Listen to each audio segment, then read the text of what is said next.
joke, maybe it's a sick joke, but it's an interesting joke, considering what we're going to be talking about today. You know, God went to this guy and says, make any 2 wishes, and I'll prove to you that I'm God and I can grant the wishes.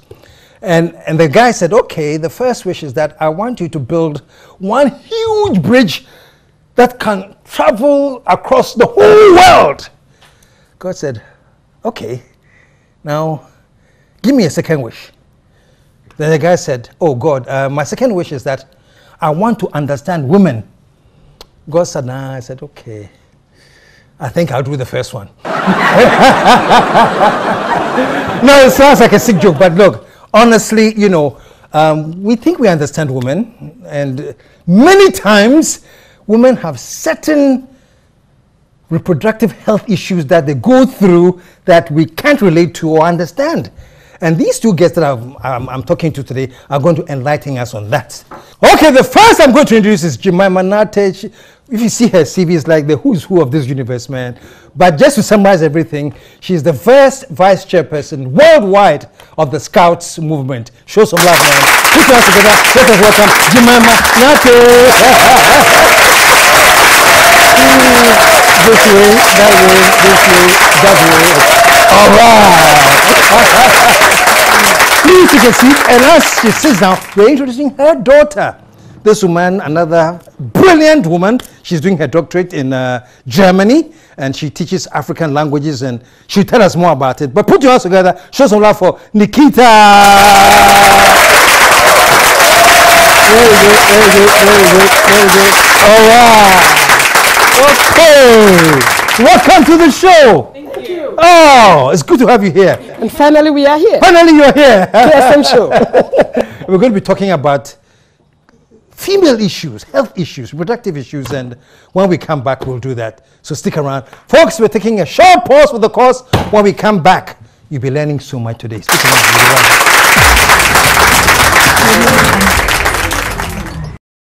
We are back, and your daughter. Is your daughter? My daughter. Yeah. One and only. One and only. Nikita, welcome. Thank you. Before we get into everything, you have done a film called 1,000 Needles. Mm-hmm. And I'm sure some people have had the opportunity of seeing this film. Totally amazing. But it's partly about you. Yes. The film is based on my experiences with certain women's sexual and reproductive health conditions, and it's supposed to be an experience. Now, I wanted to invite people into my life to see how I feel, which stands in for the general population of women, how women feel when they go through certain conditions. Yeah.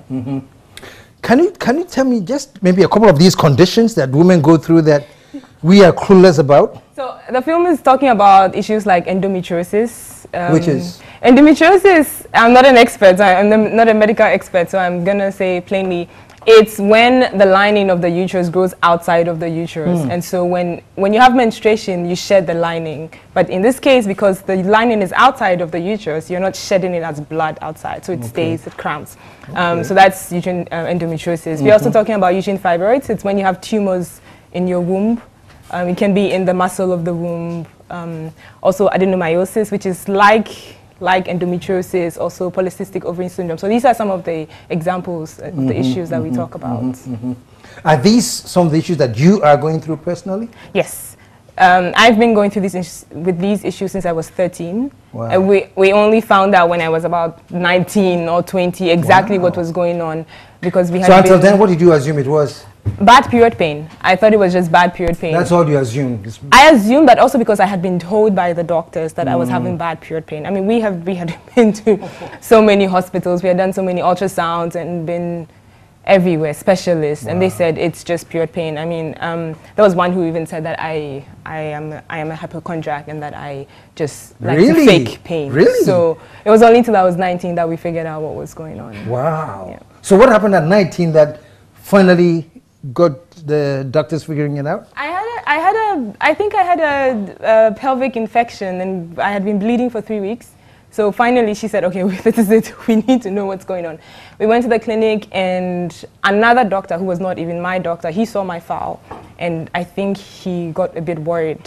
So he called us to his office and said, I have a friend at a clinic next to Kolebu, go there and do an ultrasound. So we went there, we did the ultrasound, and then they found out what was going on. But the funny thing is, I had done about 5 or 6 ultrasounds before that, but nobody had said there's something wrong. They always said you're fine. But for some reason, this ultrasound, we saw that there was something going on. Wow. Yeah. Jemima, you're the mother. Yes. And I know mothers, she definitely wasn't going through this alone. No. How were you processing? Did you have similar problems? No. No. No. And that's what's shocked me from the beginning. You know, it was not just the shock, it was the pain. I didn't believe it. I felt scared. At a point, I was just not accepting it. I mean, you know, this is it. This is what the doctor tells you. Yet you're like, oh, it's going to be fine. I'm going to pray. It's going to be fine. Everything is going to be fine. But as time went on, I had to tell myself that you better face the issue, understand what it is, so that you can support her. Because if you don't understand, for example, I used to tell her, it's okay. I mean, everything will be all right. And then one day she looked at me and said, you need to face it. Face the reality. This is a chronic pain. It's never going to go away. It's going to take a lot. I mean, it's not going to go away. Then I'll tell her. But somebody tells me that when you get pregnant and you have a child, everything is going to go. And then she laughs and she says, yes, I may have a child, but it would never go. After giving birth, it would continue the same way. So it's not been easy. It's been difficult. Even when she told me she was going to have a film, I started going through, you know, started thinking, how are people going to see this? You know, the stigma and everything. Then I told myself, hey, Jemima, you go all around the world working with young people and telling them to be strong and accept things that come their way and work through life with it. Why do you want to shy away from your daughter? Stand behind her, be with her, move with her, and if everything goes well, fine. If it doesn't go well, hey, you just move on. That's life. Wow. So when at 13, yeah. So at that point, you just, because I see, before I get there, I see that you have for your movie is a hashtag more than period pain. Yes. You are trying to make a point that the pains are not just... it's not just bad period pain. It's not just cramps, like everybody thinks. Because mine started when I had my first period at 13. That's it. That's how it started. And everyone always chalked it up to period pain. And I thought it was also period pain. So a doctor told me once, but your period should not even be painful. When you're young and you start it, it can be painful, but at some point it should not be painful. And if it's painful that you lose 5 days of school, there's a problem. That was how painful it was? Yes. I lose a week of every month. Really? Yes. But I thought it was okay, but then to find out that it's not actually okay. It's not normal. Anything to control the pain? I take ibuprofen. I take painkillers. I take ibuprofen, paracetamol, anything I can find, which in itself is not good because painkillers also affect the lining of your stomach, and so then I started having problems with my stomach because of all the painkillers. But I've had several treatments, but painkillers are really the first step all the time. So, mommy. And all this time, you were assuming they were just period pains and... Yes, from the beginning, of course. I mean, I just thought... Yeah. And I used to tell her, every woman goes through this. I mean, sometimes you're bluffing too much.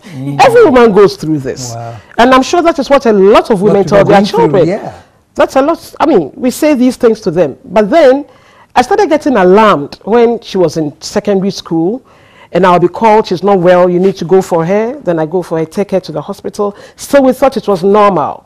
You go to church with her, and at a point, she would just get up and enter the bathroom, the toilet. And I started asking myself, what is wrong with my daughter?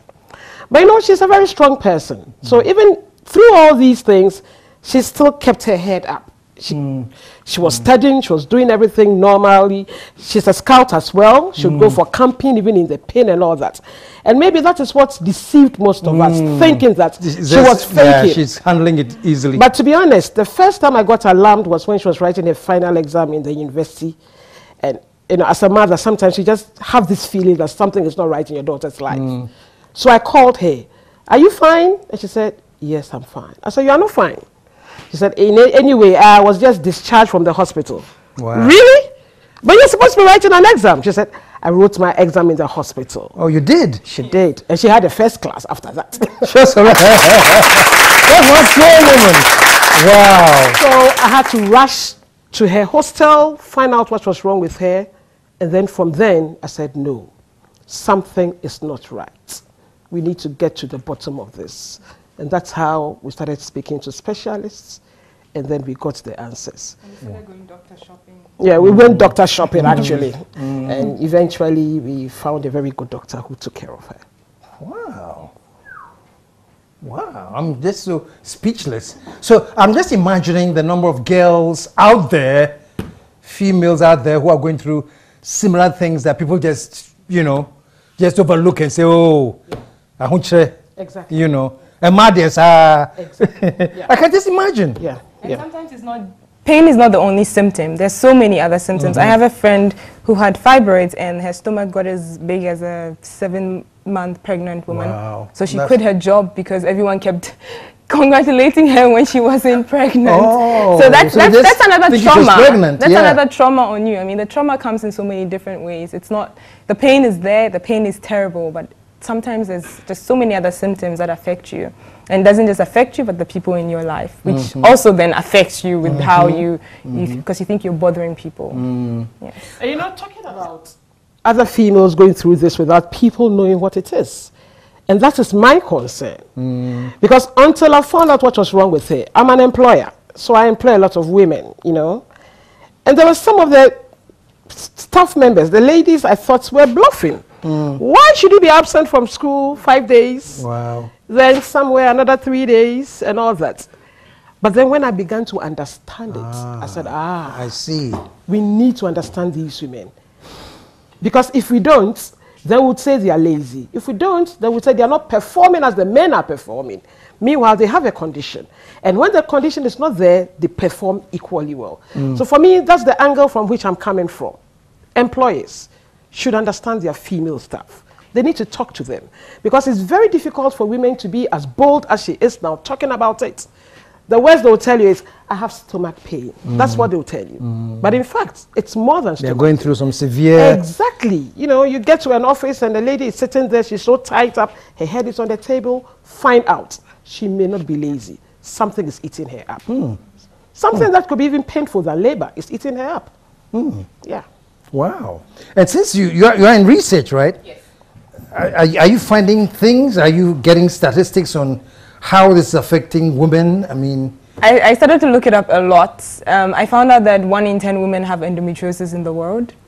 Uterine fibroids affect more women of African descent, more black women than women of any other race. No one really knows why. And for me, this is my problem. Most of these issues don't have cures. Endometriosis doesn't have a cure. If you have it, you will always have it. Really? So it's like you have it for life? You have it for life. You can manage it, but you probably will always have it. I mean, there are some women who say they've had children and they'll be fine, but that's really not every woman. So the problem is, if we don't know why there's no cure, we don't know why these things are not happening. There's not enough research. But I'm not a medical doctor, you know. I didn't study that. So now I wish I had, but I didn't. And for me, that's the problem. You know, why is this happening? No one knows why. So you see, you go to the hospital and the doctor says, oh, you have adenomyosis, and you ask why, and it's like, well, you know, there are many theories, but we don't know which one. And I feel that, you know, we should know. We should know why more black women get fibroids than women of other races. You know, it affects us this much. We should know. So this is what led you to come up with your film, 1,000 Needles. Yes, I came up with the film because I wrote a poem called 1,000 Needles, because I feel that 1,000 needles is how my pain feels like. Ooh, it feels like 1,000 needles in my uterus. That's how it feels like. And I wrote a poem called 1,000 Needles, and I put it on Facebook, and you know, people ask me, do you have cancer?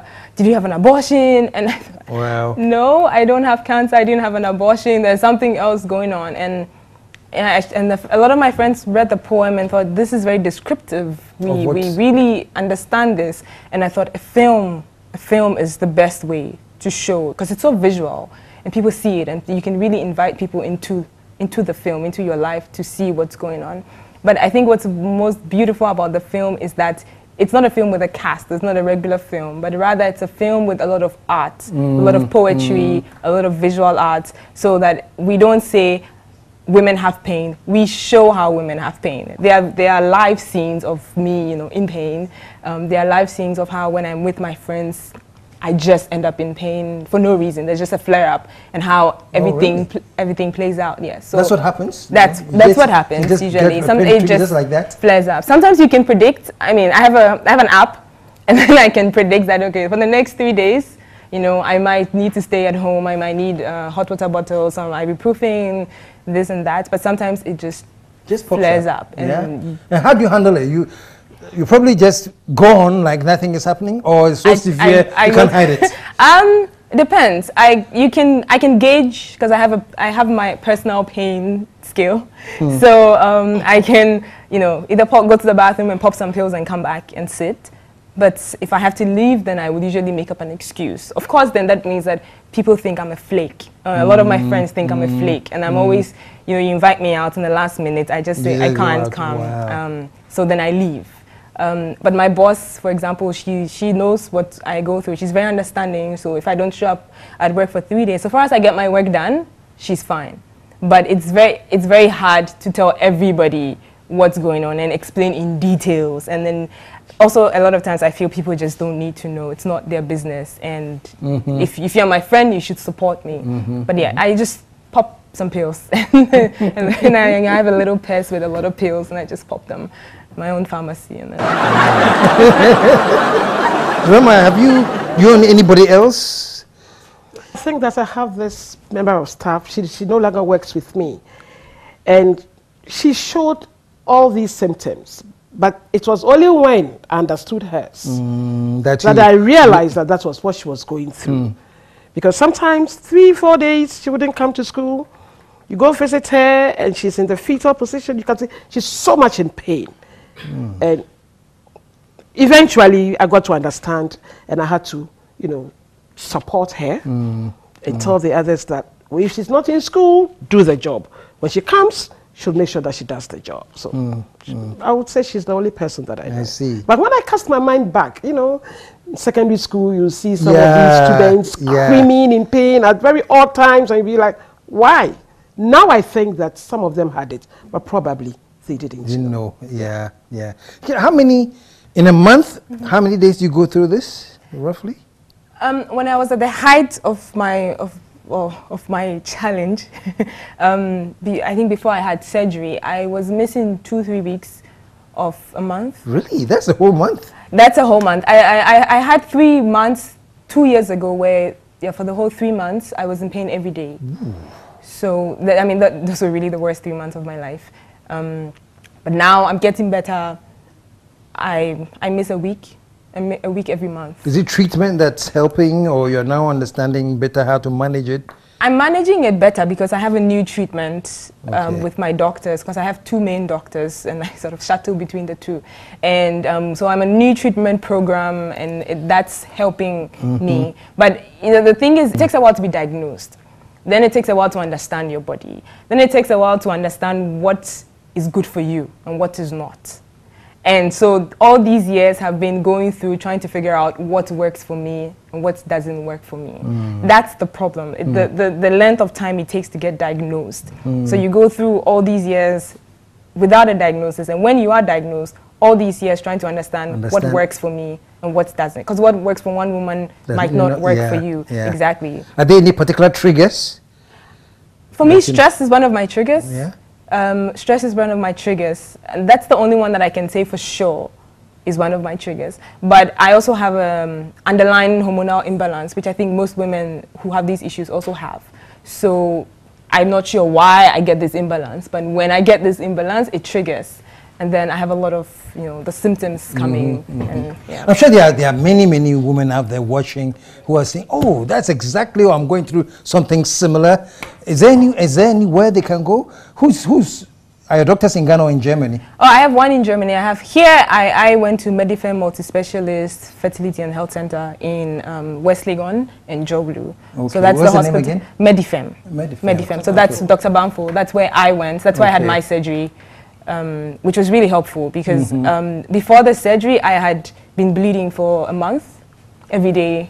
So the surgery, the procedure, what did they take out, or they just? Well, the surgery, what happened? The surgery was very good because that's actually how they managed to diagnose that I had adenomyosis. But then they took out fibroids, and then they took out, and then they realized that I had adenomyosis. So that's how we realized that this is really what I have. Because sometimes an ultrasound is not enough to see what is going on. So one really needs to go under the knife to figure out what is going on. So that's why I went. I had I don't know, a DNC at some point because I just wouldn't stop bleeding after 3 weeks. So finally they would have a DNC. But yeah, Medifem is where I went. Medifem is where I started my proper treatment, I would say. That's where that's the first doctor who took me seriously, I would say. Okay. Yes. Okay. That doctor is going to get plenty calls this evening.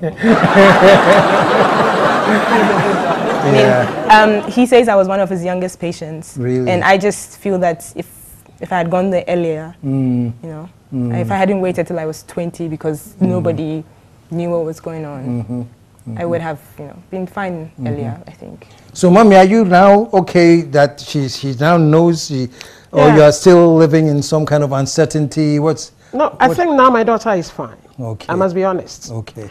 Because there were times where you don't know when it will be triggered. I mean, let's take Christmas period, and we are looking forward to celebrating Christmas. And 25th morning, you open her door, and she's like, oh my God, it started, you know. But now she's fine.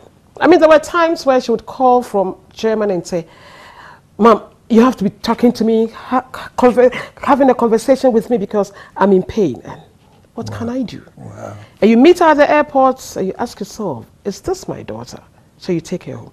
I think now she's fine. I seriously think that Nikita is fine. And that makes all of us happy because it affects all of us. Yes, I can imagine. It affects all of us. I remember there was a time I called her in Germany and, no, she called me and she said she's not feeling well, she's going to the hospital. I mean, a mother. Then I called after some time and she didn't pick her phone. And I called 78 times. Wow. I'm like, oh my God, my daughter is dead. So I pulled my suitcase and started putting my things in it. Tomorrow morning, I'm off to Germany.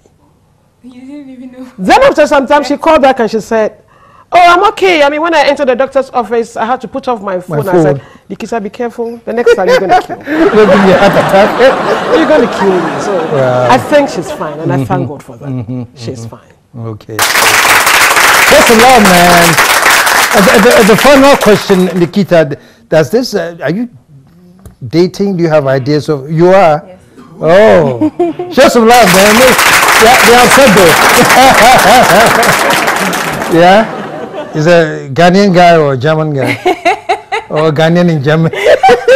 I'm very nosy here, you know. No, it's not a Ghanaian guy. It's not a Ghanaian guy. German guy either. It's not a German guy either. Eh. No. Now we are all curious. He's Portuguese. Portuguese? Yes. Wow, you found him in Germany? Yeah, actually, yes. My university, yes. This is your university? Not anymore, but he was. Oh, okay, okay. You were studying together, both of you? No. He was in a different department. Okay. But yeah, he was a researcher also. Oh, researcher. 2 researchers. And the research continues, man. Thank you so much for coming to share with us this really deep private part of your experience, you know, and I can imagine the number of people that are getting aware that, oh wow, you know, these things exist for women. And for all you employers, you know, both male and female, especially the men, I would guess, you know, try and understand a bit more about the women's issues.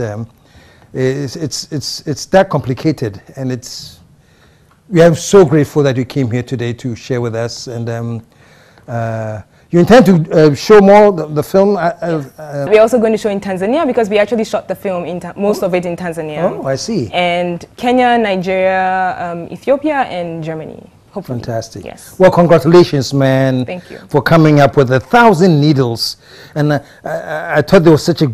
I love the name until I realized what it means. Like there's 1,000 needles inside. Ooh, the name now gets painful.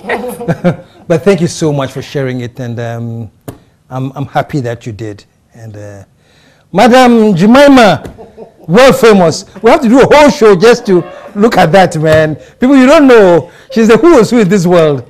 And the doctor, the own doctor, is also another very smart one. You're a doctorate candidate now? Yes. Yes, I have a year more. You have a year more. And then I'll be a doctor. Fantastic. Hopefully. Yeah. You will be. You will be. Send us some love. And thank you so much. Okay, stick around, folks. We'll be back.